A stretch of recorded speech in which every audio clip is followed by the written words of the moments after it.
Hey, this is Kerry Austin, Picture Perfect Memory. I want to give you 3 tips real quick here on how to remember names, especially for realtors. If you're doing an open house, you're at some big function, if you want to impress your clients or impress some people, remember their names. Always remember this, when you're trying to remember names, you must first pay attention in the very beginning. Because if you don't pay attention, you won't capture the name.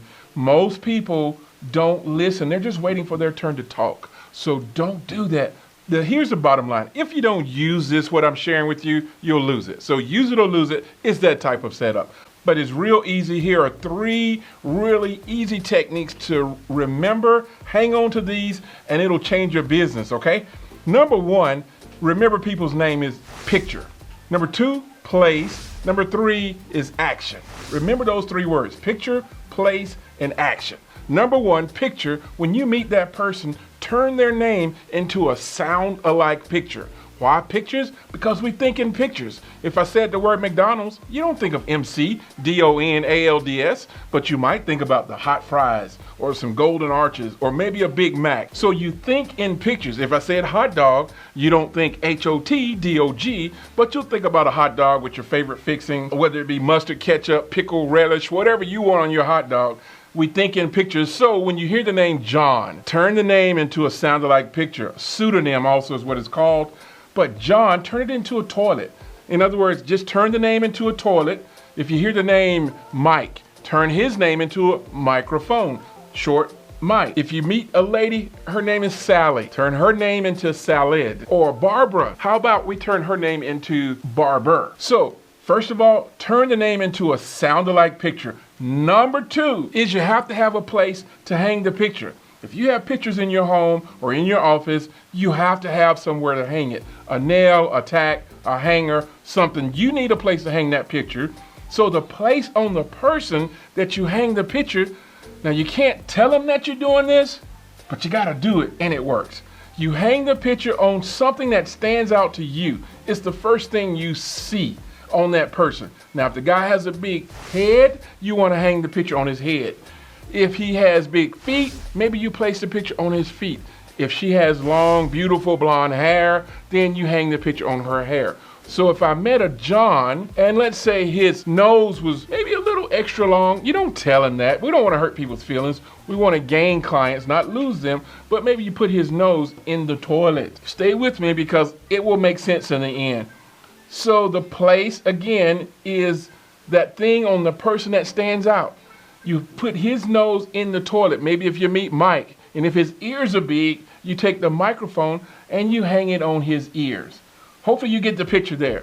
So first of all is a picture, find a place, and then the third point is you have to have action. Picture, place, and action. Action is the glue that makes it stick. You need all 3. So take the picture and the place and blend them together in a weird, exaggerated way. You know, when you look at commercials, the way you remember commercials is usually they're kind of dumb, or they're silly, or they're exaggerated, or they're funny, but they cause some type of emotion. And so in your mind, you have to mesh all this together. So you take John, his nose is really big, so you put his nose in the John, right? You take Sally, she has beautiful blonde hair, and let's say you take a salad, a bowl of salad, put it on top of her head, dump it in her hair, but it will remind you that her hair is the place where the picture is hanging. And then let's say you have a Barbara, you turn her name into a Barber, but if she has real thick eyebrows, you take the clippers, because she's a barber, right? You take the clippers and just cut her eyebrows. So the glue is the action. You're cutting the eyebrows, have John's nose on the toilet, maybe you have Mike's microphone on his ear, but that glue is the action. So once again, hopefully this will make sense. The review. Turn the name into a sound-alike picture. Number 2, have a place to hang the name. And then number 3, have action, which is the glue. And when you meet the person or you see that person again, then you come back and you say, okay, where did I hang that picture? Oh, his picture is on his nose, because that's the first thing I see when I saw him. His picture is hanging on his nose. Okay, what was his nose doing? It was on the toilet, which is called a John. I hope that makes sense. Now, so you have your 3 points, the picture, the place, and the action. When you hear the picture, hear the name, sound it out. John, John, John. Oh, toilet.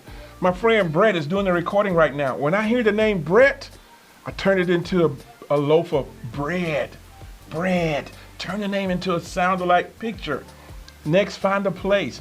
Everybody has a place, even you. You have a place. You don't want people to talk about it. Maybe your ears are big, maybe your eyes are big, or whatever. Your feet may be too long, or whatever it is. We all have that thing about us, but it's the first thing you notice about someone else. You don't ever tell them, but you know that's the place where you're going to hang that sound-alike picture and then create action. It's pretty simple. It's pretty easy. And then last but not least, make sure you practice.